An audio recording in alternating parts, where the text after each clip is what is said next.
I ran with the BYT from Leeds, and that was naughty days. Yeah. Very naughty days.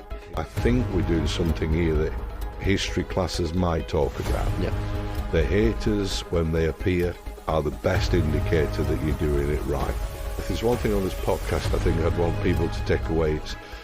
Today on the Scale Up podcast, we've got Julian Kynaston, a visionary entrepreneur and brand builder responsible for building brands like Illamasqua, GHD, and his own disruptive branding agency, Propaganda. Julian talks us through his story from the football terraces to the boardroom and how his unique background led to his unconventional approach to business. Julian gives some great insights for challenger e-com brands and how to really get in and disrupt your market. Well, Julian, thanks for joining us today. You're really welcome. excited to get into your story. Got some really interesting points to go through. But I think as a starting point, give us a bit of an overview of kind of who you are, what you do, and then we'll get back into your background. Yeah, sure. So obviously Julian Kynaston, middle name Mark, if we're getting really specific. Mum would be proud of me for bringing that one in. I suppose I'm best known for being the chairman of Propaganda, which is a strategic brand consultancy in Leeds. But in addition to that, in my past, I've also built Illamasqua, which was quite an interesting makeup brand that kind of disrupted things. We'll talk about that later.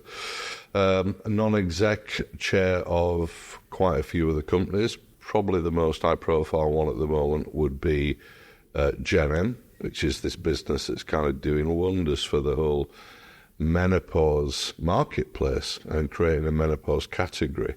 I've got investments in, and I'm chairing out two other businesses, one called Pipetta, one called Baba Bing, that are in the kind of baby space, one for feeding, one for buggies and chairs and all that kind of stuff. And unless I'm desperately forgetting things, by the time this goes out, I will also have been reinstated as the brand director for Cloud9, which is, as most people will know, the competitor brand to GHD, which is a brand that I was involved in, started in the first place. So quite a busy boy, really. And on top of that, I do a lot of work for local saboteurs, fundraising for that as well. So, quite busy. Yeah, I don't know how you fit in some sleep alongside that. And I guess the brand side is definitely kind of where your passion is. It's the theme across everything. And how did you get into brand? Kind of what led you to the branding side? It certainly wasn't, it didn't come in through a family route, let's just make that clear. So, my dad wasn't in branding, my mum wasn't in branding, none of my family were in branding, although there was a link to art, which I do think creativity obviously is a fundamental aspect of brand. I think back in the history of our family, we had some quite poignant artists in there somewhere. Is that your parents? It was my grandparents' side. They were called Sykes, and they set up the first formal art academy in Home Firth. And there was Pierce and Henry Sykes and George. And Pierce has to this day got his work displayed, I think, in the Royal Gallery, such and such. So they were watercolour artists, but they also set up an academy in a village near to me. So it's quite significant.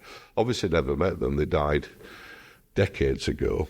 But it was interesting because even though my grandfather was an engineer, he talked about them a lot. The house, and I grew up half at home and half at my grandparents'. The house was adorned with Sykes family paintings.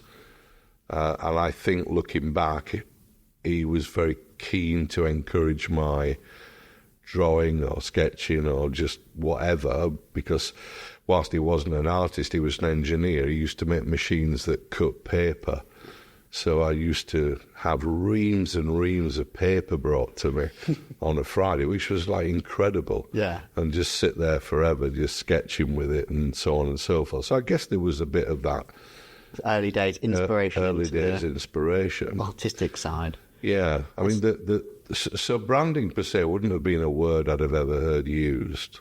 Even logos, I'd be lying if I said that anything had ever raised my eyebrow. I mean, I was introduced to brand per se through what would at the time of 1983 be known as football casual culture. And I suppose you can either say football casual or you can say football hooligan. They're very, very similar. They're interconnected. But I always, when I say this or when I tell this story, I think it's important to say, knowing myself as I do, whatever decade I'd have been born in, I think I would have been drawn to a youth culture. Yeah. So whilst the youth culture of the early 80s was absolutely football casual, I think if I'd have been born 20 years prior, I'd have absolutely been the best mod in town. And if I'd have been born 40 years prior, I'd have been the best teddy boy in town. I think I've always felt the need to arguably belong to some tribe, if I can call it that. But my tribe was very much football casual culture. I never entered it knowingly. I entered it accidentally. I was invited to a football match by a friend of mine. I didn't want to go. I wasn't into football. At that time, I was pretty much known at school as being the tall, skinny guy, believe it or not. You get the tall, but you're looking at me funny for the skinny. But the tall, skinny guy who would have been dressed in black from head to foot. And when I got the invite to watch Leeds United play at Barnsley, I didn't know anything other than, well, I mean, we're talking here about a young guy, probably at the age of 15, 16, going, Christ, I'm off to a football match. I've heard of the reputation of Leeds. I better put my Doc Martin boots on and my drainpipe black jeans and my big Crombie and look as tough as I can. Yeah. And that's how I went to that game, as a form of armour, shall we call it. I didn't watch much of the game because from the minute I'd walked into that football ground, Oakwell, I was absolutely besotted, mesmerised, intrigued by something that was going on in another stand. And it was, you got to bear in mind, in those days, people dressed in black, grey or kind of brown. And it sounds silly to say now, but there wasn't really any colour. Nobody wore colour. Yeah. I'm not saying it was quite J.S. Lowry-esque in terms of how it looked, but it was actually. I'm going to say it. It was sombre days. There were dark days. You know, there were ripper days in Yorkshire. It was just grey.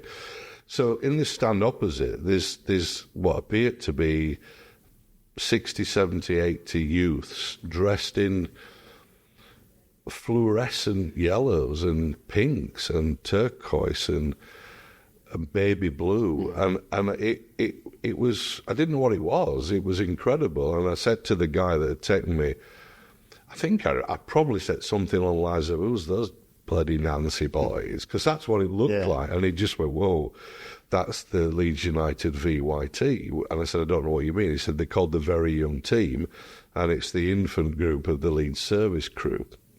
He goes, they're the nastiest bastards on the planet. And lo and behold, 20 minutes later, they'd mounted 2 pitch invasions, and these 15, 16-year-olds were just wading into minors in the Barnsley end. I mean, it was a phenomenon because it was a juxtapose of they look soft, they look meek, they look mild, but yet they're the absolute antithesis of that. And I've got to be honest, I was in awe of it.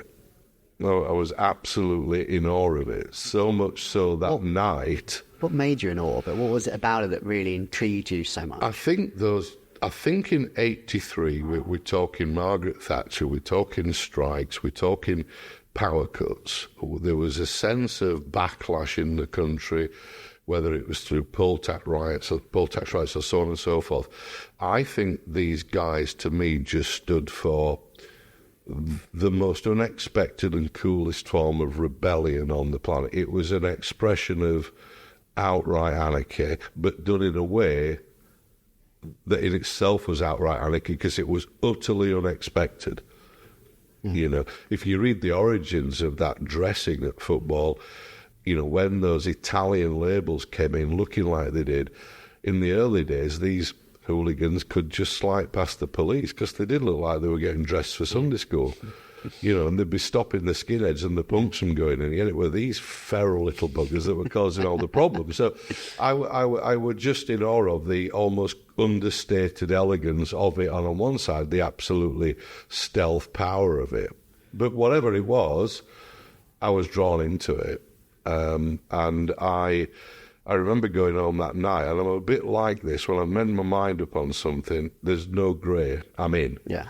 And I remember going in there, and I knew where I was going from getting home. I was up into my mum's drawer because I knew she'd got a red V-neck sweater, and I wanted it. And that was quite funny because in those days you spent £4 on something, or you spent £8 on something. And then the average item of this, which might have been an Armani sweater, was suddenly like 380 quid. It was incomprehensible that not only were this group of youths getting up to all kinds of bother in this bright coloured stuff, but the price of it was the equivalent of a small car for an average family.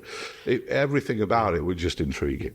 And how close did you get to that life? So you went back, you bought the clothing. I like this rebellious nature, this juxtaposition. So within 3 months, I'd met the Leeds United very young team. I'd been embraced by them.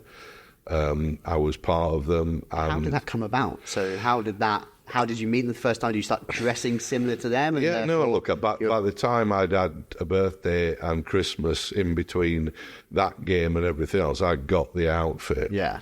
Problem with getting the outfits is it changed as quick as you could afford it. So one day you'd be in the mirror and you'd have your LS or your Sergio Tacchini tracksuit top on, and then you go to the match in it and they'd be laughing at you and moved on again. It was brutally cruel. I mean, the whole essence of it was one-upmanship. Yeah. Very brand status driven. But I got the gear. I then had to kind of get into the guys, and they were playing Huddersfield, and I knew they'd come on the early train as they did. Half the VYT were, well, not half, certainly I would say a good 10% of the very young team were girls. The girls had been draped head to foot in Burberry, and they were playing Huddersfield, so I literally waited at the station for them to come off, and as they got off, I kind of said, guys, I live in Huddersfield, but I support Leeds, and they well, come with us, and that was it from that day forward. And for the next 6, 7, 8 years, I ran with the VYT from Leeds. And that was naughty days. Yeah. Very naughty days. Yeah. And then how do you leave that life? Because actually that's one set that you can go down to, which can lead to quite a destructive future. Yeah. But obviously you've gone a completely different path. Yeah. What was the moment that changed? So in the end, I suppose that my infamy, if we can call it that, had got to such a degree that, bear in mind, we were Leeds fans living in Huddersfield, which was fine until Huddersfield also decided it wanted to have its own group of football casuals. And then their job was obviously to make our job somewhat more difficult. Yeah. And it did get incredibly violent, so much so that one night Huddersfield came up to where I was for me because of an incident that had happened at the game. They brought, 80 up to my grandparents' house. Yeah. And the police managed to get them out, and the policeman said to me the next day, says, look, Kinney, and they all call me Kinney, we got 30 knives last night off them before we put them in the bush. You need to curb it now. Yeah. That wasn't the bit that scared me. I didn't give a hoot about that. I mean, we were kind of invincible in our heads. It was the fact they'd gone to my grandparents' house. Yeah. And I just thought, crikey, that could have been really bad. And I think at that point I decided, and I was probably wise enough to think, the next stage of this is bad. Yeah. Because up to press it's fun. Now it's getting dangerous fun. The next bit's jail or something worse. Yeah. And I thought, I'm smart enough to get out. So I actually came up with the idea. I couldn't think of anything. It's a really good question because how do you get out? And in the end I said, well, I'm going to form my own business. That was the first idea. If I tell them I'm forming my own business, they'll like it, because within that culture there's a very hard work ethic. They don't like dossers. You've got to be work. You've got to take your work seriously. You've got to do it to afford the gear. Yeah. But I think that my logic was they'd appreciate it. And in the end, whilst they might not like it, they couldn't block it, but they wouldn't want to block it. Yeah. And then I thought, what am I going to do with this business? And at that time, I was a screen printer. Yeah. So I wasn't involved in agency world, but I did get to occasionally drop off print that we'd done at agencies. And these things, compared to where I worked, were palaces. They were incredible. When I'll take the print, and I used to go in there and just envy at wanting to be in that environment rather than the grotty one I was in. So I said, right, this business will be an agency. So I got the idea of going into business. I got it was an agency, and that was about the entire business plan. So I told them all, and the answer was a really quite brilliant, okay, cool, well, you know where we are if ever you have a bad debt. And that was the final words, really, I got from Leeds United's youth. So there wasn't kind of, just come to this one match or come to this one match. But it was, I know what I'm like, and if I was ever going to go, I'd go behind glass. For the other games and things. So, but it was a farewell. Yeah. And others were breaking out as well at that time. But to break out, the price I paid was to suddenly find myself committed to forming a business with nobody in a sector I knew little to nothing about, other than I quite liked how they looked. That was it. I mean, that's where the entrepreneur was born, I suppose.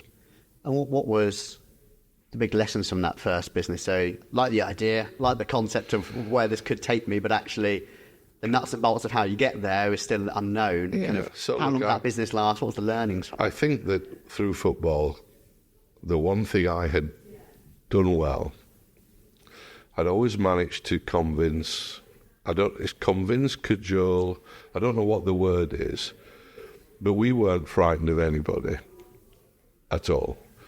Now, that does not mean that we thought that we were, it sounds a silly word now, stronger or tougher than anybody else. It's all in here. Yeah. We weren't going to run for nobody. And part of my job, looking back, I think I was the morale of that group of people. I think I went on to be the one that held the bottle of that group.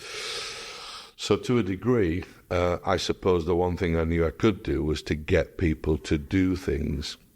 And the first thing I deployed that gift with was to get people to, in the agency world, 2 of them, to come and work for a brand that had never existed, with a boss that didn't really know what it was on about, but I got them to do it. I used that gift of being able to, I suppose, get someone excited enough or have enough belief in the situation to come and work for me. So I got 2 people who knew what they were doing to come and work for me in a business where I didn't know what I was doing, at the start. But the important bit is, unbeknown to me at the time, through that several-year courtship with brands, because brands and the football casual culture are as inseparable as the football culture is to violence. You can't have one without the other.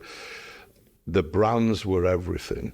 And I always got a feeling that, and the brand I craved the most through those days, without question, was Giorgio Armani. Because back in the day, you only ever saw it on Miami Vice.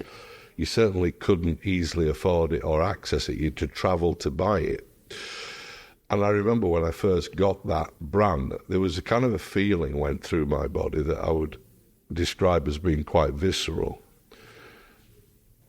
I suppose Superman might feel like that when he puts a cape on, where you are suddenly invincible.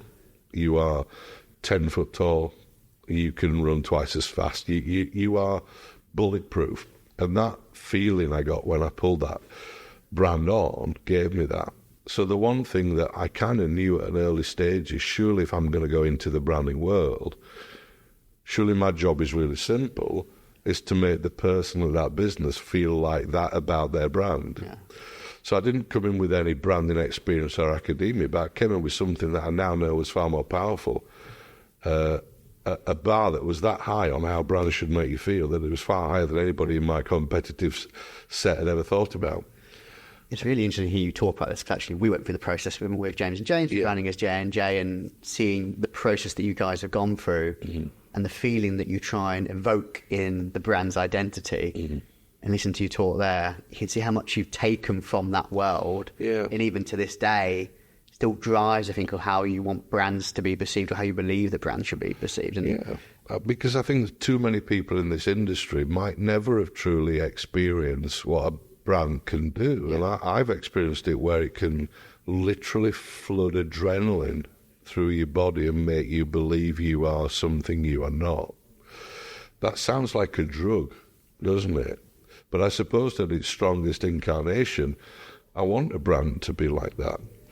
And I suppose whilst there's all the academia of branding written by many, many famous agency leaders and agency bosses and agencies, I still go back, other than my own example, to when we fought on the battlefield, and probably the best dressed banners and flags and all of the pageantry that went with it, I think it'll have made those troops fight harder. Yeah. So I think the visual stimulus and the emotional attachment that you have with brand is better lessons learned from the past, and certainly better lessons in my past than I read now in the best practice branding books written by Leo Burnett. Not interested, because I've got a bigger bar than that. Yeah. And yes, I do try and bring that bar into every client in any sector.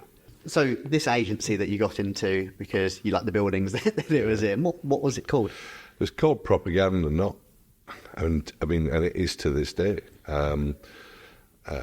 People will say that's the cleverest name on the planet for an agency. And so it is, but it was actually named after the band Propaganda, which I always thought were fantastic. So, but I'll take credit for it being far cleverer than that. But yeah, no, the Propaganda that was born then with literally nothing more as an escape route from that situation I was in, is now 33, moving into its 34th year.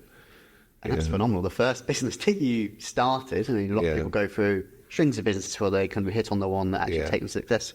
It's the first one you kind of went into. So talk to the early days. Obviously, we know how it started, kind of that route out of the casual environment, from a casual environment.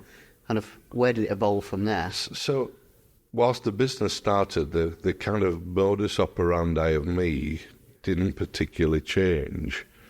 And I swapped I put a new enemy in my world. So if my old enemy was, say, Huddersfield, Millwall, my new enemies became two businesses in Huddersfield that were established agencies. And I remember walking into one within my first week and saying, "Hi, I'm here, I'm just being polite, but I'm letting you know I'll put you out of business in a year." And that sounds so childish now when I look back, but it was kind of, I think I had to have a fight in my world, even if it wasn't going to be a physical one. I had to have something to beat. That's this one-upmanship. So I look back on that and I think, what? He must have thought I was a complete tosser. But I had to do it. That's where I was kind of drawing the fight from, almost creating this, I've said it now, I better do it. You know, so building my reputation up then through there. I was a good salesman in the same way that I was a good motivator. I think the two are very similar. But I'd managed, in leaving my own job, to somehow come out with the company car. I'd only ever earned £8,000 in that last job. So we are talking here about, I had no money to set up the business, but I had a company car which I sold, I think, for something like £1,200. And with that £1,200, I kind of used it to buy 2 months' grace. I convinced the landlord to give me the place for 2 months before I pay him. I convinced somebody to give me some Apple Macs for 2 months. And I convinced these two people I'd hired to say, "Could you just work for me for 2 months and I'll pay you?" As you would expect, the £1,200 went into making this office look as good as I could with £1,200. So IKEA was hit pretty hard, as you would imagine, but it did look brilliant, and we were weekends painting it and doing everything. So I think that probably looking back, my first few weeks were just obsessed in creating an environment that I could aspire to. And then I set about, and this is incredible looking back, I was knocking on doors for business. I had a stolen portfolio of work that I'd not done, so I hadn't done any.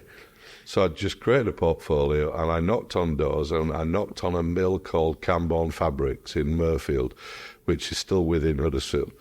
And I got the commission to do and design some pattern cards. And that job was £20,000. And that came in the 8th week of my 2-week hiatus. And I said, can I get paid some up front? And they said yes. I wouldn't have been here if that wouldn't have happened. Or maybe I would, but in linear terms, I wouldn't. But if you can imagine having only ever earned £8,000 on a payroll, to then receive a 20,000 commission was phenomenal. And that was it. I always look back at that one moment and said if I needed the break, it came at the 11th hour, and it came in the form of a design and print job from Campbell Fabrics. And why do you think they gave that commission? So you've turned up, you've got your portfolio, that you're done, this is what I've gone and done, creative license there. Why do you think they gave you that break? What did you think they saw that they were like? I think they just saw a guy that was... People like to give people a break. And I do believe that's true. And I think that probably I would have unreservedly told the story of where I was at and what I was wanting to do. And then telling where my exact position and being very open with it, I think they'd have thought, well, I'm not giving him a bit more than a job. I'm giving him his first job. Yeah. And I'm giving him a job that he probably needs. And I think that there was a lot of that about. And then the other side of me is, don't kid yourself. You were doing it half the price of anybody else going. So I'll never know the true answer to that. I'll lean on the fact that they were being kind, and they might one day, if I meet them, if they're still with us, tell me it's because it was half price of someone else. I'll never know. Yeah, I believe more on the fact they want to give you a break. I do agree with that, especially if you're young and you can see that you're trying to do something with your life. I think people are inclined to want to give people a break. But where did it evolve from there? So first line, £20,000, been in the bank from there. You're like, now we can keep expanding. Yeah, look, then you get into the real baptism of fire of agency life. And for the first 15 years, I think we were... by my own standards, and I was judging the agency world having no previous working knowledge of it. I was just judging it on a quite simple equation that if a client spends with an agency and puts £2 into the agency, then it needs £10 back. I haven't really evolved that view. But most agencies take you £2, give you £1 back, and it takes the client a year to figure that out, and then they move on to another agency. I think the agency model is broken, and I think that my blind ignorance to it could look at that and say, well, if that's it, I can do better. And for 15 years, we became very good by agency standards. So we won all the accolades, we did the work, people loved the work, people wanted to work for me or us. I think we were a sexy place to work. We were quite a violent place to work, but not in the physical sense. If we went for something, we got it. I brought that energy in. If somebody didn't stand their ground in that business, they were exited without reservation. So the team that began to assemble around me were the agency equivalent of my team back here. They were fearless. They were never going to be beaten. There was that culture there. It was a very hard culture. But we were still playing by agency rules, and we were still having to pitch to win business. And I always thought that the pitching game was nonsense, because for several reasons, you're given a week, you're given no money to it, so the only person paying for that is your existing customers. Agencies lose work as quick as they win it, half the time because when they've won it, they're pitching for something else. And I thought it's just not constructive. And actually, why do clients value agencies enough to find enough about them without having to go through this process of pitch? I detested pitch all the way down the line. I'll come back to that perhaps a bit later in a bit more detail. But the attitude of us served us quite well. And another very poignant day for us was in IBM in Portsmouth. Now, IBM had gained a reputation of being known as the agency graveyard. Yeah. You were eaten alive at IBM Portsmouth. And it was only in the first 6 months of leaving my previous life that I found myself in IBM Portsmouth in front of these 5 men, 4 of which were being rude, 1 of which was being nice, but of the 4, 1 was being despicably rude. And I just flashed back to me of old, and I stopped the meeting, and excuse my French, I just said, if you've an effing problem with me, sunshine, we'll take it outside. And how much of a shock at the system was something might be very corporate. He crapped himself. I thought we'd blown the meeting. The meeting stumbled through to the end, and then as I left to the car park, one of them came out and said, "You've got it." And I went, no. He said, "No, you've got it." He said, "We need someone tough enough to stand up to the team because they're bullies." And I think that's when I knew that I was in this game now for a reason, and my reason was not to have hit him, but it was not to have backed down to him. And I think so much of what I learned through my previous life, that was my toolkit for business. I'm writing a book now, and it's called Brand Warfare. Yeah. And it's called From the Terrace to the Boardroom. And it's about a lesson that says, mine was the terrace, yours might have been the Boy Scouts, it might be whatever. I think we all learn prior to business the toolkit for business. The problem is then we're convinced to throw it away and relearn. And I'm saying, well, you're throwing yourself away, you're throwing your experiences away. It's kind of almost Karate Kid, wax on, wax off. I think we know how to be businessmen with our past. Yeah. That's all we've ever learned. My view is just apply it. And that's what I was doing, and that's what was winning. And then my next big challenge for me is I want to reinvent. I want to say no to pictures. I want to start saying no. And we took a decision, and it was 15 years in, where I decided that the agency world as it was run and as we were playing it was poor. We were losing clients as quick as we were winning. We were winning all the awards that told us we were great, but yet clients still wanted to move on. And I looked towards London, and I looked at the big agencies, and I had a simple view, and I thought, surely they're doing it right. And I looked at Abbott Mead Vickers, and I looked at Saatchi's, and I looked at these places, and they had something that they were doing that agencies out of London weren't doing. And that thing was called planning. And when I first heard the word planning, I assumed they meant production planning. And planning is, in agency context, planning is kind of putting knowledge before assumption.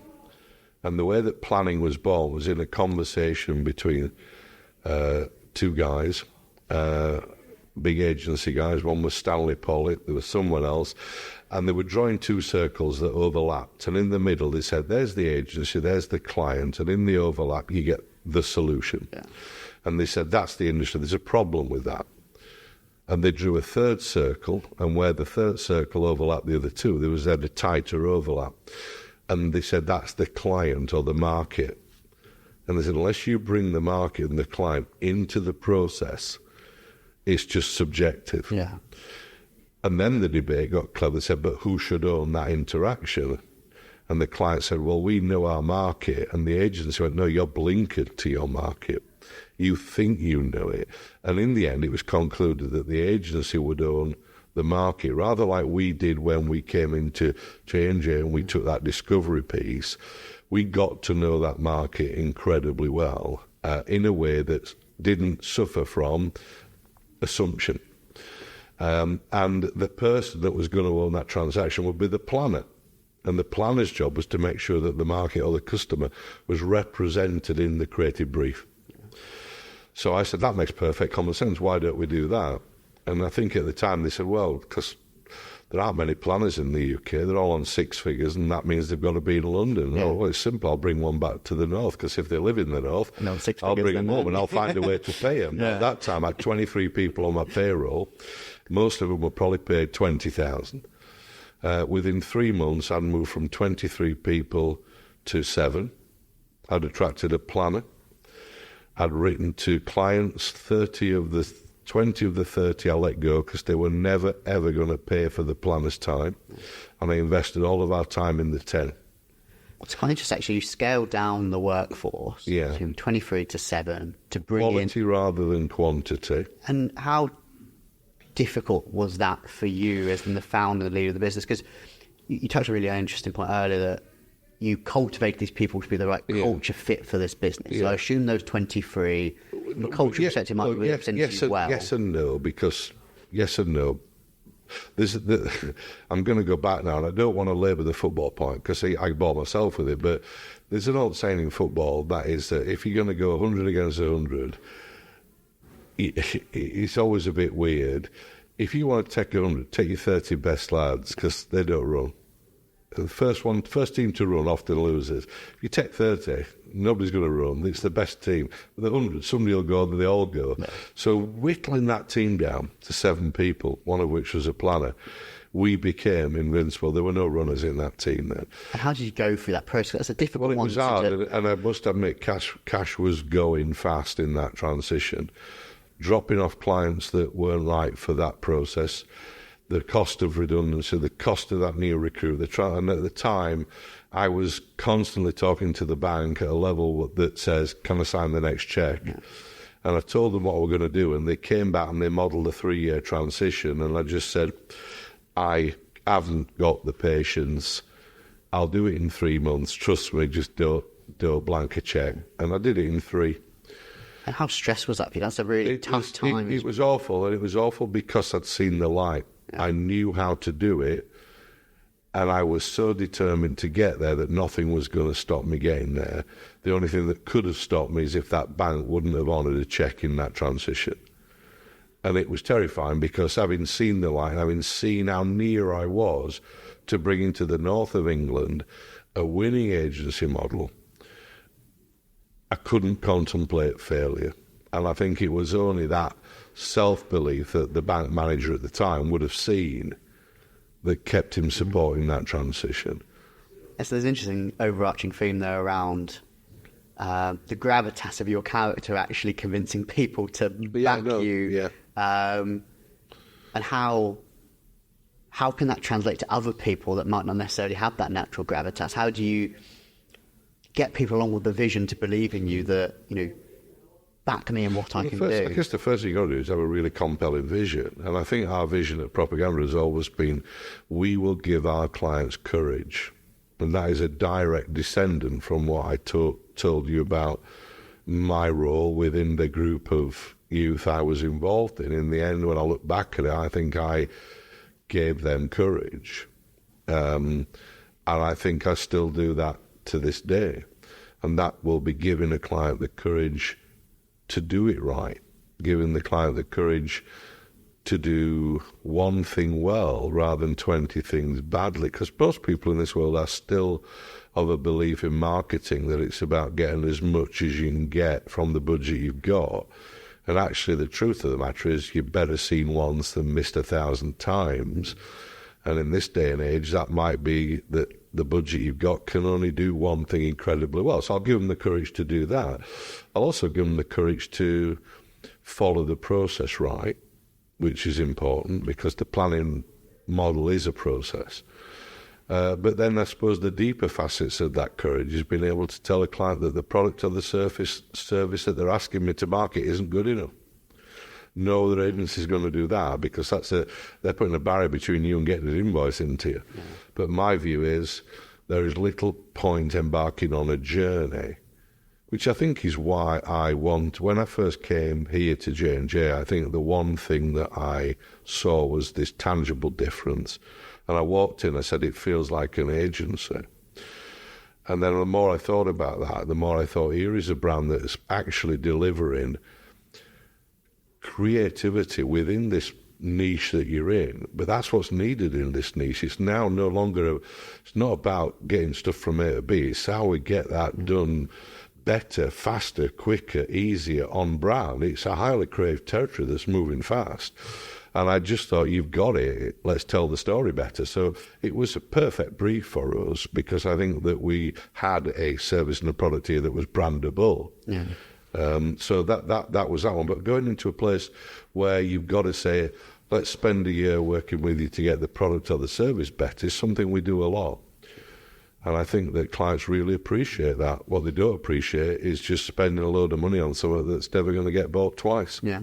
I think you've hit an interesting point. The difference between agencies of looking at actually, how can you try and articulate a return? When actually most agencies say, look, it's brand, you can't measure it from a return standpoint, but actually your commercial take on brand I think is very different to a lot of other agencies out there. Look, where we are now is that most of our client base is big business, businesses that are genuinely looking to enhance their brand value. Some are trying to sell, some are not trying to sell.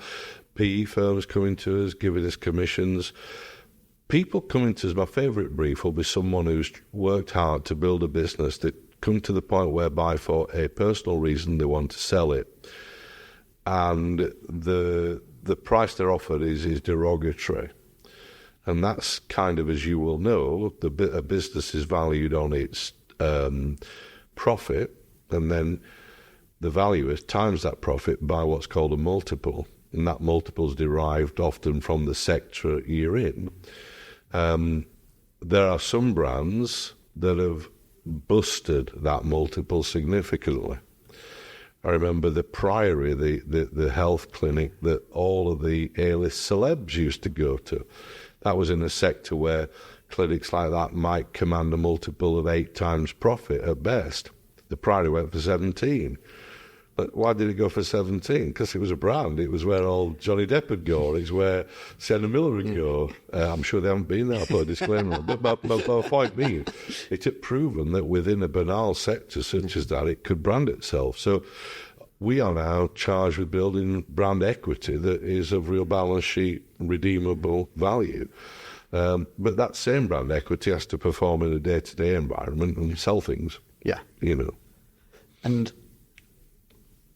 talk us through that process without going too much. Obviously, you don't want to go over too much of a kind of ego, but what do you mean in terms of building up the brand equity to help then increase the valuation of an organisation? So look, if an organisation wants to come and sell, and I won't give away the full IP, but there are many, many things that we have worked on and understood through experience, or understood through relationships we have with some of the big advisory firms. There are many things in a brand that can enhance its value. IP is an obvious one, isn't it? But if you think about, let me give an analogy. If you think about W.H. Gore, which was a mill, I believe, in Lancashire, that mill probably wasn't worth a fraction as much as when it branded Gore-Tex, which was W.H. Gore's waterproof textile. And all of a sudden realised that a fabric brand that the mill owned was probably worth 1 billion times more than the mill itself. So the creation of kind of brands within brands is often a way that we can go in and we can put value onto things as well. I think proving that a brand can stretch beyond its core market because it can translate into other markets also means that the buyer can look at that brand and go, well, it's operated here and here, but it's shown the prowess to do it here, here, and here.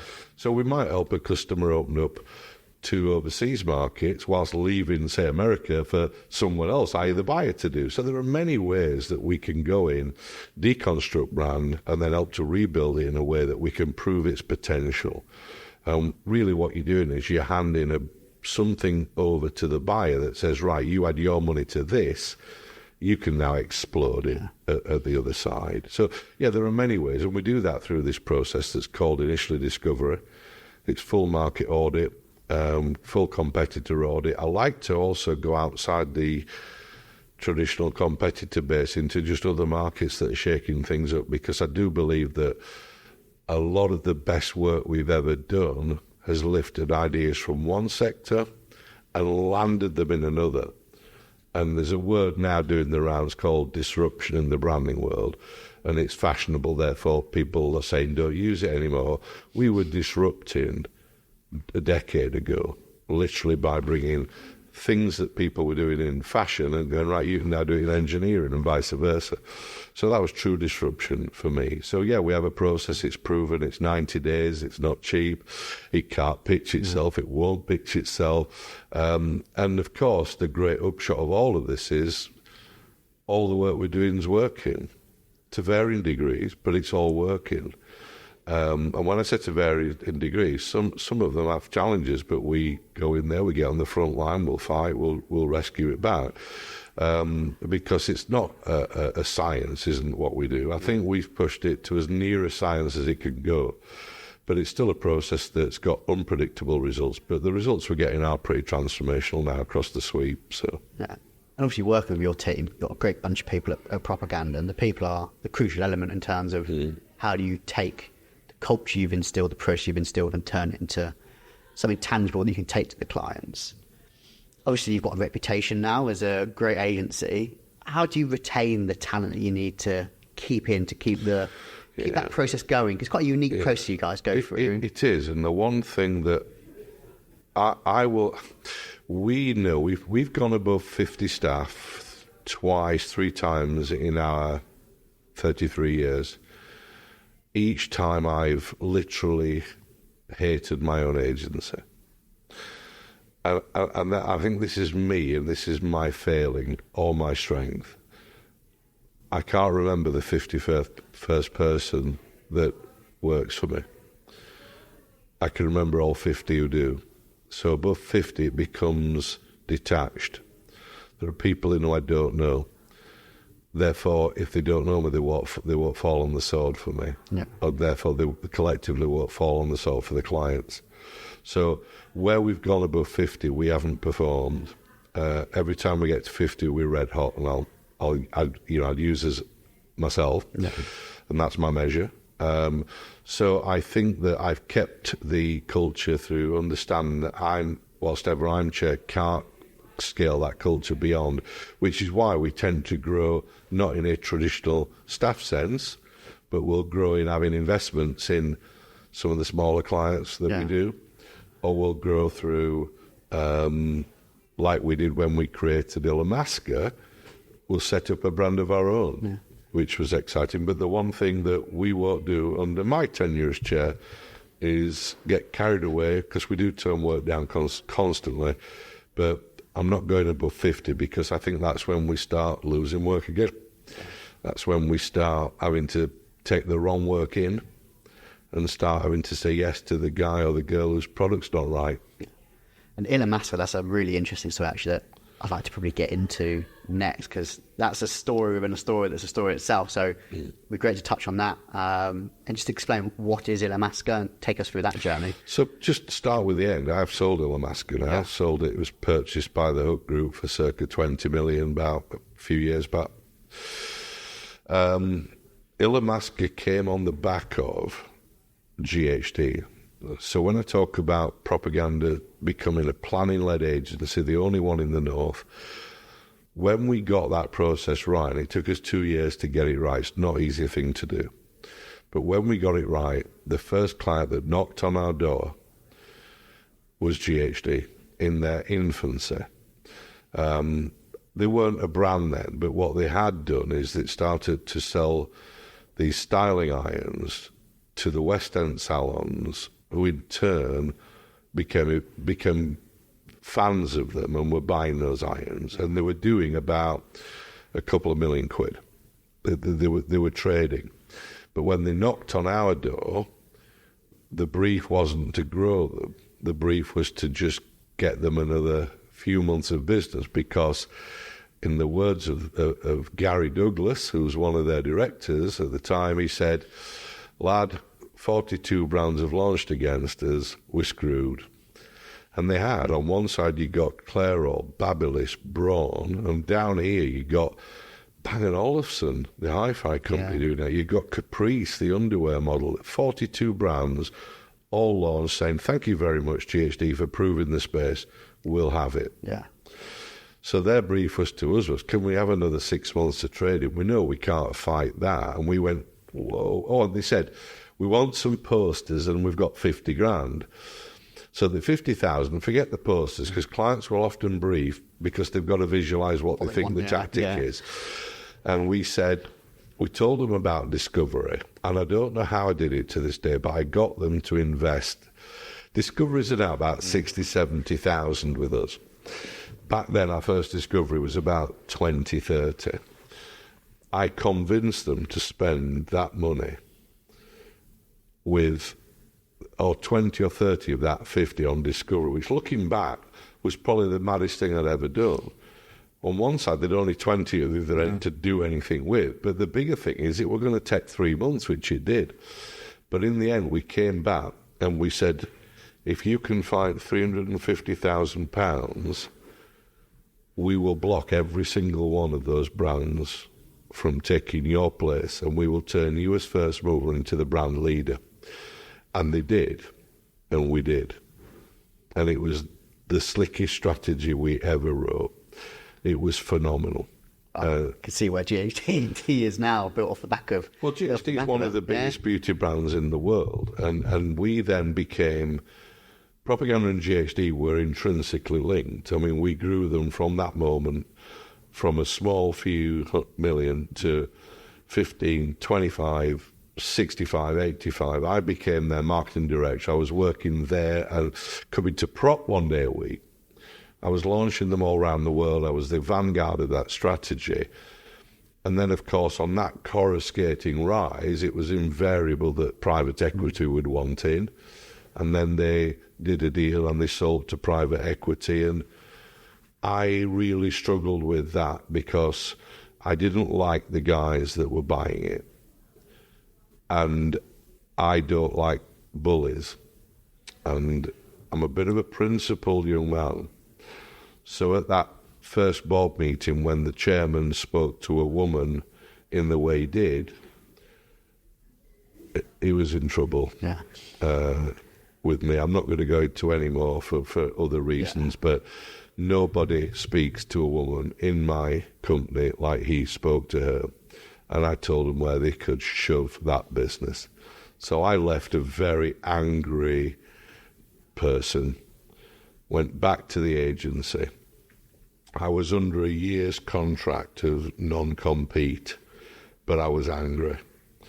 So 12 months to the day, I connected with the Korean factory that made the iron, who the VCs had pushed out to save a penny when they moved it to China. We regrouped, we reconfigured, and within that first year, we, through the new brand called Cloud9, had taken 3,000 of GHD salons off them. And Cloud9 and us then built the first ever competitor brand to GHD that was of any note, where Claire or Babyliss had failed. We did it. It's quite interesting, reflecting on some of the other points you're saying, having an advocacy and how that drives you on. Is there points where you manufacture an adversary for the team, so they're getting focused on we have to beat these people? There is. And Cloud9 and us parted because there are reasons why you part, and there's a lot of politics in businesses, but after establishing them, to be quite honest, I was happy with that. I was happy with the message then sent back to GHD. But also, it's interesting because as a city today, as I said, I got the call of Cloud9 recently, and they've just said, I think we'd like your energy back at the creative coalface of this brand, and going back in there as brand director 1 day a week. So that's lovely that it's gone full circle again. And how will that make you feel about GHD? A lot of passion, a lot of time, a lot of energy that's gone to building that brand is now becoming my job is to cause them trouble again. So that's exactly what I will do. I'm working for Cloud9 again now. Illamasqua, which actually was your question, again, partly came out of one of the comments from one of the directors at GHD in the end, when it was when that fraction was being had with me at the board at GHD, and he said to me, he just said, we'd have done it without you. Now, one, they wouldn't, and everybody knows they wouldn't, but I couldn't let it go. This statement haunted me, and I said to him, okay, pick me another industry and I'll do it again. And what I meant by do it again is I'll bring a brand out of nowhere and I will compete against the big guns, and I'll have the hottest brand according to Vogue in the sector, because that's what GHD was. And he took this question deadly serious because he's that kind of guy. And he came back and he went, makeup. I went, what? He went, makeup.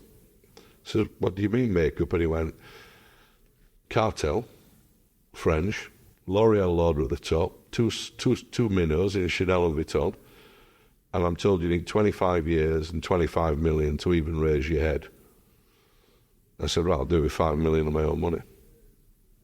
I'll challenge accepted. So that was it. There was no Julian desires to get into makeup. It was a bet. It was a gamble. Was there a point you regretted it when you drive home thinking, till I put 5 minutes of my own money up, and it's going to be difficult. Well, it's mine and others. Yeah. But effectively, we came out of the blocks not knowing anything about makeup. We deployed our discovery program. We found an insight that would open up the makeup industry. That insight, I'll share it with you. We tattooed every makeup counter in England, and everyone will tell you they're professional. And every time I asked them why they were professional, the best answer I got was, well, because Bobby Brown's a professional, And I thought he'd struggle with it because with an industry I didn't know and looking at it through ignorant eyes, I just thought, well, surely a professional in the makeup world, they'd have a white coat on and they'd be looking at test tubes and they'd be shaking colours about. Colour palettes going up and telling me it's Bobby Brown's a bit like telling me that Michael Schumacher is the brains behind that car. Yeah. I'm sure they keep him a mile away from the car. And so the makeup artist isn't the clever person; it's the person who builds the car that's the clever one. So I thought you're all abusing the word professional. I googled professional. Origins of professional makeup, and it took me to 1920s Berlin when the theatres had to become professional because of the onset of Hollywood. Berlin, that prior to that was the cultural capital of the world, suddenly had to up its game. And in upping that game, prior to that, actors had done their own makeup, lights and everything, and then they were told actors act, and the chemists were brought in to do makeup. And the chemists were told, for example, I want the right colour of green, I don't want the makeup to fall off the face because of the heat of the lights, I want it to cover up the stubble. Professional makeup was born. Yeah. And the two brands that did that, one was called Kryolan and the other was called Leichner. And I heard the word Leichner, I thought, find me Leichner, I'll buy it. Yeah. Leichner had been bought by Kryolan. So I jumped on a plane to Kryolan. Kryolan, to this day, since 1920, had only ever sold their formulas to TV, film, theatre production companies. And I sat in front of them and I said, would you allow me to take your formula under my brand, but accepting and being very transparent with you as the manufacturer? Can I go into a high street and say, he is the only professional makeup brand you can buy in boots, you can buy Selfridges and so forth. The name became Illamasqua, which is a fusion of illusion and masquerade, two words that were very much used back in 1920s Berlin. So that was the brand, the positioning. My audience strategy, knowing I didn't have the money to access the Vogue magazine, press ads and everything else, was to take all the small subculture groups who had it together are huge, and of course the internet suddenly allowed you to do that, and all of those people had rejected the high street and sought companies like Kryolan out and had made pilgrimages to their shop in Covent Garden to buy their makeup, because that's what youth cultures do. They'll strive to find things that aren't on the high street. So I gave them this kind of beacon of, look at us, we've all invested in this, and here's a brand celebrating it. The strapline was makeup for your alter ego. Selfridges bought it at a vision level before they'd even seen a piece of makeup. When I say bought it, they signed us up. They gave us the biggest space they'd ever given a brand. And on our entrance to Selfridges, I'm told that Paul Kelly, who was running it as CEO at the time, just used to stand on the balcony and look down at Illamasqua that was staffed with these cyberpunks and these most beautiful creations of people that we'd hired out of the nightclubs of Slimelight or wherever. And it was just pure theatre.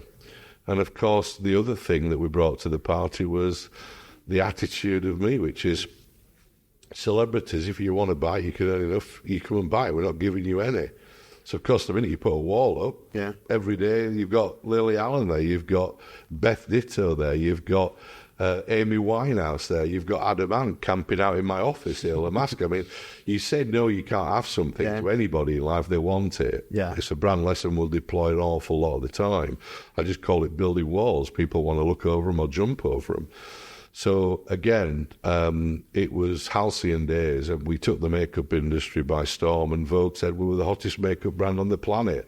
And I kind of then felt, well, I've done it. That's what I set out to achieve. Yeah. Job done. Did you go back to the board at GHD and point out where it's got to? I didn't, because very sadly the guy that said it is no longer with us. And again, I went to his funeral, and time moves by and everything else, and so on and so forth. But and you've hit a really interesting point actually on the e-com side of it. That actually, before the internet, these communities were more spread out, harder to reach, but actually it brings them together.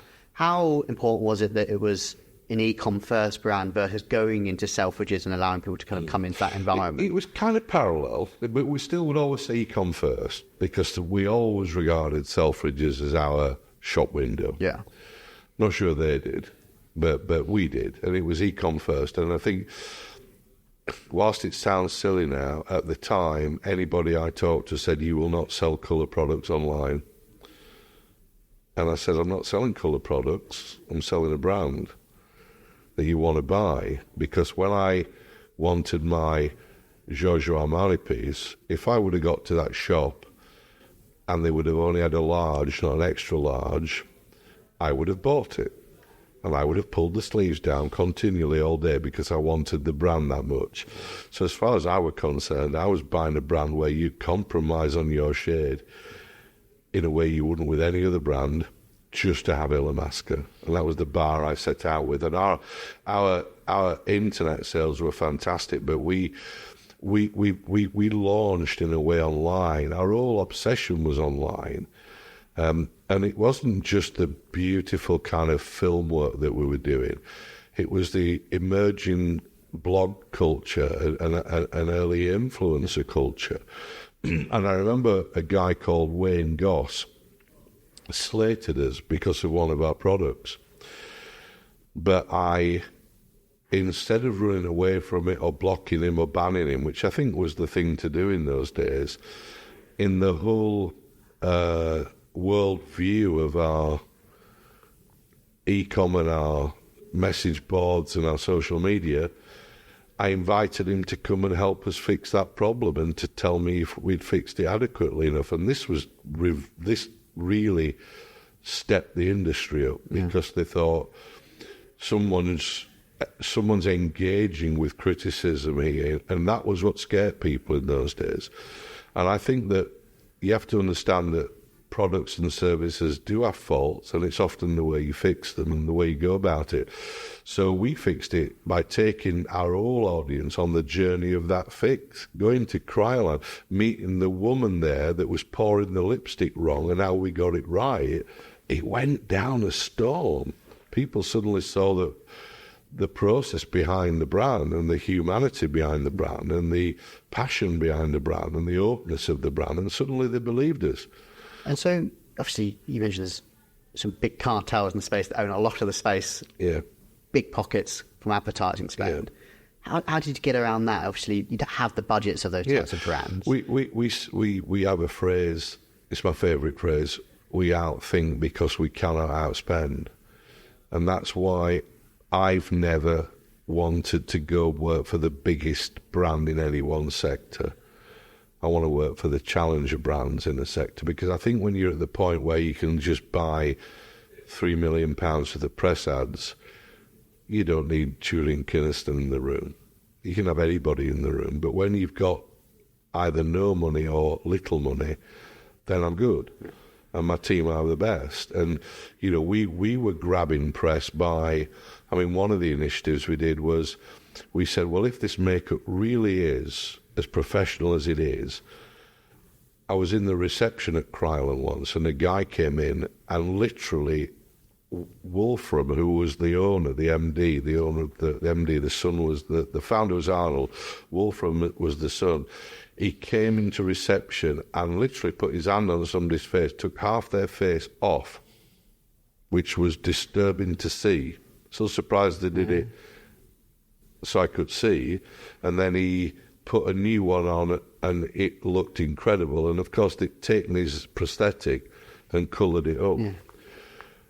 And when I pushed into that, the amount of professional application for that makeup, one of which was the morgue. So I said, right, we will offer a service at Illamasqua to provide makeup going into the afterlife. And we teamed up with Leverson's, that's the Queen's undertakers, and we had a service there for people who could pay us in advance. And we trained 2 of our makeup artists to go and but you'd be in your coffin, made up looking fantastic. So rather than this coffin where you just made up to look kind of all right, now you'd look like you were going to a party. You're going to be phenomenal. And we howled and laughed at that concept. But you can imagine it prints £1 million of press. Yeah. And then I think the other thing that gained us £1 billion of press, very topical, is we were a liberal brand. I'm a very when it's the underdog, I think that's another theme of mine, whether it's the fox when I'm helping the hunt saboteurs, whether it's the minority in any area. I think that's what I want to help now in life.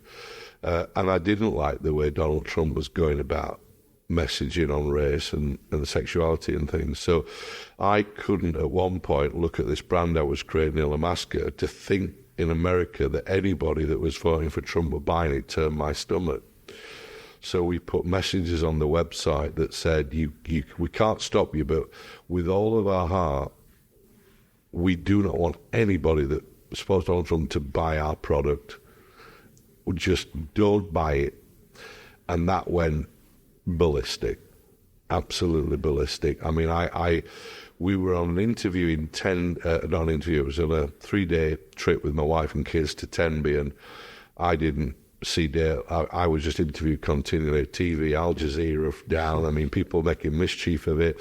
Trump's hate machine came into play, which was phenomenal. I mean, to be on the receiving end of that, they were digging back into my hooligan past. They were dragging it up. I mean, I just pictured a room full of people this big, literally going, right, kill him, whatever it is, find it. Yeah.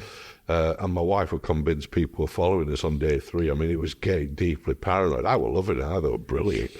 But it was incredible onslaught that we were under. But sales in America, as you can imagine, the middle belt dropped a bit, and then left and right just went boom, boom, massive. And I think sometimes you've got to with a brand, people set out. This is one thing on this podcast I think I'd want people to take away. It's most people make the mistake that their job is to be liked by everybody.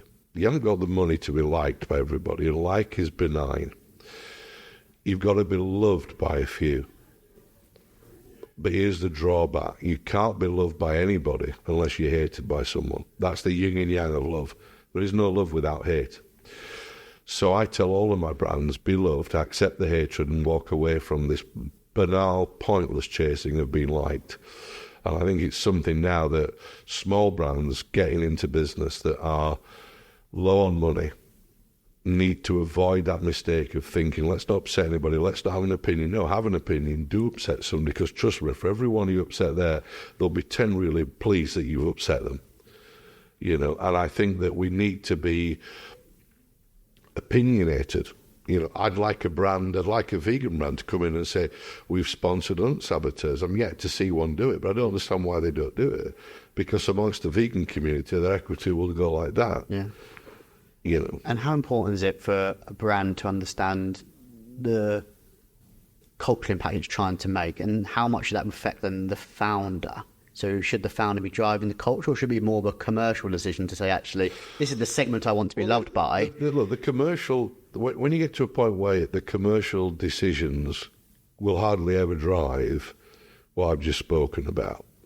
So you've either got to believe that commercial strategy drives business fortune, or business strategy and brand strategy drive. I believe brand strategy drives it. Now, that might change when you're a PLC and all of a sudden you're a broad church of investors. You have to accept at that stage now, I'm probably in a zone where this formula might struggle. Prior to that and getting to that formula, I think you need to divide and conquer. And I'm sad to say, I mean, I'm not a fan of Donald Trump, but you look at the only way that guy And by the time this is out, again, I'll arguably know whether he has or hasn't won the election in America. But either way, he got to a close situation. That's because of an outright divide and love and hate. Yeah. No one likes Donald Trump. They hate him or they love him. And I think you can have positive versions of that being applied in all brands. And the ones that need it the most are the smallest ones, the ones that don't have the money to play it safe. And I think handled well and with people that know what they're doing, you can play that card very, very well. And it's a clever card to play. And so Illamasqua ended up selling to the Hut Group. Was that a conscious decision on behalf of you? Or was it an approach by the Hut Group on the brand? It was How did that come about? Because I think they liked us and they liked what we were doing, and I think they wanted a brand in their stable that could attract others. If I'm being brutally honest, I think that their acquisition of us led to then suddenly having a waterfall of other brands joining, and I think they just needed an anchor brand, and I think that was it. I don't think, by their own admission, they haven't done much with it. I'm not bothered if sold it. I don't work emotionally on these things. Once they've gone, they've gone.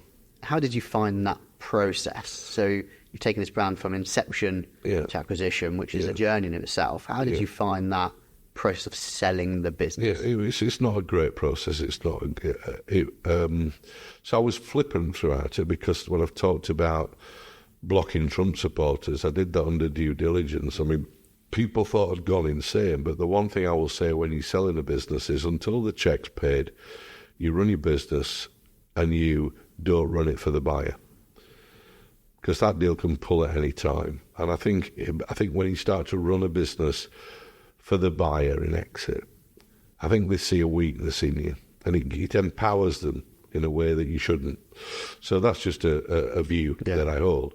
It was emotional in the end. I think it did affect me, if I'm being honest, on a personal, emotional level as well. But the saving grace is my baby's propaganda. Yeah. And as much as Illamasqua was going, that meant I could come back all guns blazing to my baby as well. And of course, who built Illamasqua? Of course, propaganda did. So I've never really gone, even though I was in London for Illamasqua, I was dealing with the team there on Illamasqua every day, while still managing to keep in contact with clients, one of which led to me being here, which was the building of the Clipper brand that ultimately then was sold to GXO. And I would have first met the CEO here, Emma, whilst I was at Clipper. So obviously you've exited Illamasqua back into propaganda, but you still have all these other activities that you're taking on. This is the bit I've been listening to you and find fascinating, how you managed to find the time to fit it all into a 24-hour day. How do you prioritise the needs of each of the activities that you're under? Yeah. And where do you put your focus and where not to put your time? Yeah. See, that's the hardest question of today. So I'm not superhuman when it comes to this. So certainly I won't sit here and say I've got it right. And I'm certainly not going to say I'm a up at 5 in the gym CEO, because I struggle like hell to get out of bed, although I always do. I love my bed. I think I really enjoy work. So the first way I would answer it by saying is, if the pursuit of time management is to carve lots of time off, that's not particularly a goal of mine, because I am at my most excited if on a Saturday or Sunday I will work a few hours. I just feel like the luckiest guy on the planet. I can actually say, even to this day, I will be kicking my legs excitedly between the table thinking, who's got the better job on the planet than me?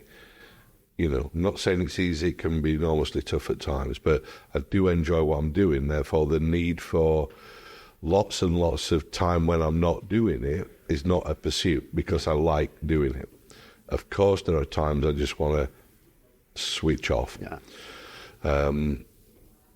I think the best advice I was given, and I'm not just saying this because with us today, I came down with my PA, but the best advice I was ever given was to get a PA. And I thought it was a really strange thing to say, because, but it was qualified at the time by saying, well, and when I say get a PA, I mean absolutely entrust them with every aspect of your life. Don't have any delineation between work and home. trust them from the off, none of this earning trust nonsense. So Joe kind of has, for the past couple of decades, been my diary, my confidant, my helped me take care of personal tasks from all the way through to every aspect of work, and understands me and works with me. So I would pass that advice on to anybody else. Do not underestimate having a PA. If you can invest trust in them totally, and you will get that back many, many fold. And I think that if you give it, they're going to have a great tenure with you. And the longer that tenure goes on, they can second guess you, they can read you. And there's probably all the stuff that gets battered off from me I don't even see. So that's a great piece of advice that was given to me that I would certainly pass down as well. I think that, yes, there are many, many things I'm on with, but and if I use a spinning plate analogy, I'll use it positively rather than negatively. Sometimes one will need me and then you're there. Yeah. But they don't need you all the time. So you do tend to partially see all of them in a formal setting of a board meeting or meetings, but then occasionally one or two just might be in a place whereby, they're having a problem with imports from China, or they're having a problem with this new brand launch, or they need me here. I haven't had the perfect storm where everything suddenly needs me in the same day. It never happens. So that's either good luck on my part or just simply the fact that there's enough in my world to be varied. I think the upside of having all of that thing is the learning from each of them. And whilst I am kind of non-exec chair to many, and yes, I'm remunerated for that, the learning I get is fantastic. And certainly I'm there to impart my wisdom to them, but each in turn will make me a more better balanced person. I'll learn something from all of them. So I haven't got a magic process for time management other than it's not the issue. It might be if you enjoy what you're doing. The PA is certainly a way to divide and conquer and not feel like you're trying to do this on your own. And then just accepting that you'll be needed on one a bit more in one particular quarter than another, and sharing that with all of them, saying, don't get anal about me. I'm always there when you need me, and I'm here frequently, but you'll all need me at varying weights throughout the year. That said, I'm at a point where I couldn't take on anything else now. I mean, the Cloud9 brand director bit was probably a little bit of a conversation with my wife saying, I've been trying to have Fridays off, that's this one scuppered, but I want to go back and do that. Nothing's stopping me doing that now. So. And so there's a self-awareness in terms of actually there's a point where you can't take on anymore, and you're going to have to start turning stuff away if new opportunities come to you. How difficult would that be if it's particularly a project that resonates with you personally, on a mission that you want to go and tackle? Yeah, most of the things have now got, not all of a personal issue. There's a battle to be fought, there's a battle to be won. There's a point to prove. There's a point to prove with Cloud9 then, obviously. That'll be great fun as I re-enter the field against GHD. I think genM is very, very interested. I was asked to get involved with that and to chair that. Help us understand, what is genM? So genM has, let me step back and just say the word menopause out loud. And I think pre-genM, had you asked me to talk to you about menopause, I'd have probably started by saying, it's a bit like that C word. It's not spoken about. Les Dawson used to muffle it in his sitcom, when he did that skit between the two old women. It was menopause like that. It was not said. It's kind of a Peter Kay word, isn't it?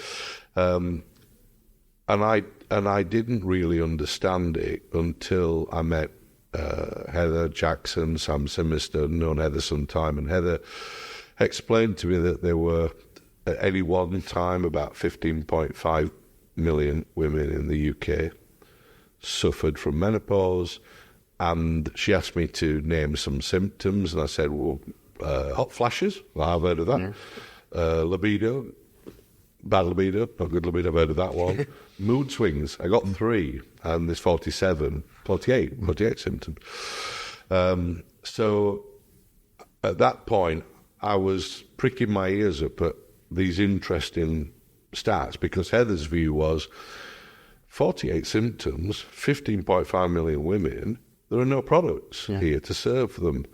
And those symptoms could be, well, if you've night sweats, and if you've seen night sweats, hot flashes, all that kind of thing. I mean, surely there's a brand of nightie or pyjama out there that's got technical fabrics. There wasn't. Surely there's products to alleviate A, B, C, D, and E, because for all the fact that HRT exists, the vast majority of women don't want to prescribe to HRT. They're looking for more natural symptoms, and they did a piece of research which said women wanted and felt that brands were failing to serve them at this time. And actually, I thought about that, and I thought, well, probably only brands can even bring the word out of the darkness into the light. So I was getting all these facts thrown at me and thinking, yes, it's interesting, but my moment came when I picked up in the press in the very early days that there was a guy called David Salmon, and somebody said, you should go and talk to David, really quite interesting. And I went to his house in Keighley, and David was a normal bloke, not meant to sound disrespectful. He was really keen to show me his collection of corgi cars that he'd got. He'd retired from his profession. His wife's adorned with pictures of him and his wife on all the cruises and everything else, and so on and so forth. And he started to tell me about Linda. And he said, Linda is the life and soul of Keighley, a village called Keighley. She used to work at the Sainsbury's down there. Her till would always be the busiest, this kind of thing. And as a family, I thought, this is incredible, because they'd actually moved her mum in opposite, or they'd moved to her, but they were right opposite the street because she got Alzheimer's. He said, you can say your clock by Linda, because every morning she'll go make the meal, every night she'll make the meal. That beautiful family devotion that is often lacking in society nowadays, but set against the backdrop of being just an incredibly normal family. And it was funny, he said, because this is menopausal symptoms, Linda started to suffer from, he says, just wasn't her, just stopped being Linda. And this life and soul of the party just stopped being her, and didn't want to go to work. This was a job that didn't love vehemently. Yeah. And he said he came to the fore one night when she went across with the evening meal at 6:00, and he knew something was wrong at 6:10, because she'd have been back at 6:05. Yeah. He was that regimented. Got to 6:30, and he went over and he opened the door and he looked up the stairs, and Linda was hanging from the light fitting on the top of the steps. She'd taken her own life. And I mean, it's a shiver down the back moment. You can only imagine what it was like for him. And he'd lived for 12, 24 months, probably blaming himself, but blissfully not knowing why she'd done that. And then he made the news because he watched an episode of our local news where they were talking about menopause, and someone on there was talking about the symptoms. And he watched that program and he went, Linda, Linda, Linda, Linda. And two emotions went through his body. Firstly, then she had menopause. I now know why she took her own life. And that was almost a bit of closure, which quickly turned into a bit of anger, but if I'd have known, we might have been able to do something about it. That was the moment Julian Kynaston got involved in menopause. That's when I said, I'll bring all of my communicative branding skills to help Heather Jackson and Sam Simmons to build genM. And we are 2.5 years on from that point, and they've now signed up every major retailer in the UK. We've over 100 brands that we've there. We've developed a symbol called the MTIC. You pass a criteria. So if you are a product that can help any one of those 48 symptoms, and you claim you can, you've got to pass a strict criteria to prove you can.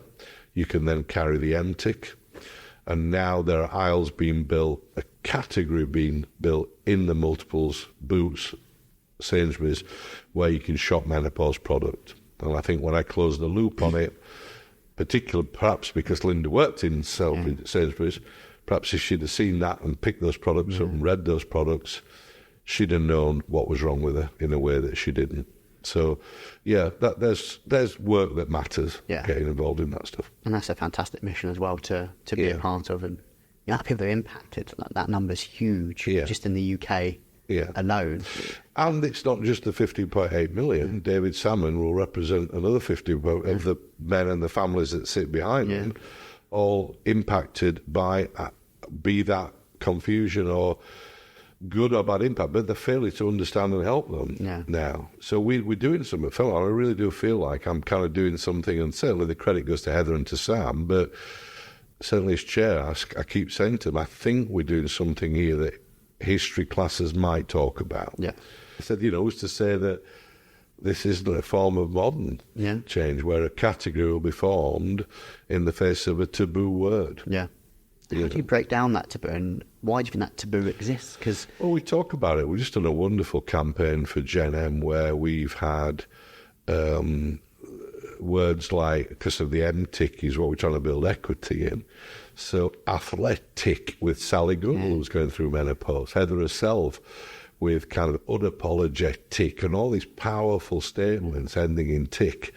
But shooting and talking menopause, photographing and talking and showing it in a vibrant, colourful way, because once you're empowered, once it's not a taboo, once you know that you aren't going insane, once you know that it allows you to enjoy and go in and take control of that period, because it's only scary when you don't know what it is.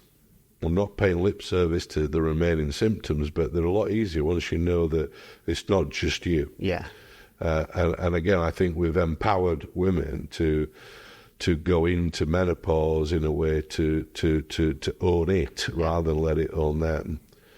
And to do that, I said to them, you're going to have to commercialise it. Because you can campaign this on traditional campaign measures, but we're in a capitalist society, and I'm afraid until the industry wakes up and understands it can make good, purposeful money. And here's what I like about genM. It allows brands to make purposeful money. Lots of great supplement, vitamin, clothing brands, all now bringing up new product development in the second wave of genM. In the first wave, brands that existed but weren't known for menopause could be connected to it through the M-tick. Now brands seeing a market or wanting to get on those shelves are inventing better product. So there's lots of NPD coming now. Many of those will be mail order products or products that you end up putting through your business here and getting from that brand to the market. I love that it's empowering ethical commercialisation of these products rather than profits. Rather than, I've seen a problem, that's not why if it works or not, let's just play on the fact. And it's hard because you get the naysayers out there. They're all loaded naysayers as well, but I'm not going to go into that because let's give them the view that they genuinely believe we're profiteering, so you get menno washing. We're not. With a criteria, we've turned down more brands than we've accepted. You get on that shelf, then you have got a reason for being there. And it's fine on some occasions. That might be a product that existed prior to us, hasn't changed its formulation, but now carries an M-tick. Good. That menopausal woman will now know that her bleeding gums are better if she uses a toothpaste that contains that yes, it was there before, she didn't know it was there. But it's not just about that. It's about bringing it out of that taboo things, because it's not just women shopping those aisles, it's men browsing them and learning a lot from them as well. It's definitely. It's been a really fascinating conversation. I guess probably to end it, we've touched on some of this areas already, but what's that one important advice you would give an e-com brand, a challenger e-com brand, of how they separate themselves within the market? I think the problem most e-com brands do face is our industry is formed from this. It's like a graphic equalizer of support, and they're all separate. And one minute it'll be this kind of search, then it'll be that kind of search, then it'll be pay-per-click, then Google will change this, and then, oh my God, it's an ever-moving feast. And I'm afraid there's no easy way to say that that's not going to change, because everybody's competing out there to be the next big key mover in it. But the one thing that all brand owners need to understand is the constant that's never changed. It's never changed from when I pulled on that Giorgio Armani sweater, is the feeling that a brand should give you. And you don't get feelings through Google or pay-per-click or search. You get feelings through what your brand is. And I think that my advice would be, don't strive for those feelings to be benign. Don't work very hard just to put something out there that will be missed. And the only way in a crowded market in today's society to be seen is to have a view, have an opinion, stand for something, be something, and do that with aplomb. Don't do it under a bushel. And that means that some people might not like what you're doing. The haters, when they appear, are the best indicator that you're doing it right. That's my advice. Brilliant. Thanks, Julian. It's so great to have you here, and thanks for taking the time. You're welcome. I've enjoyed it.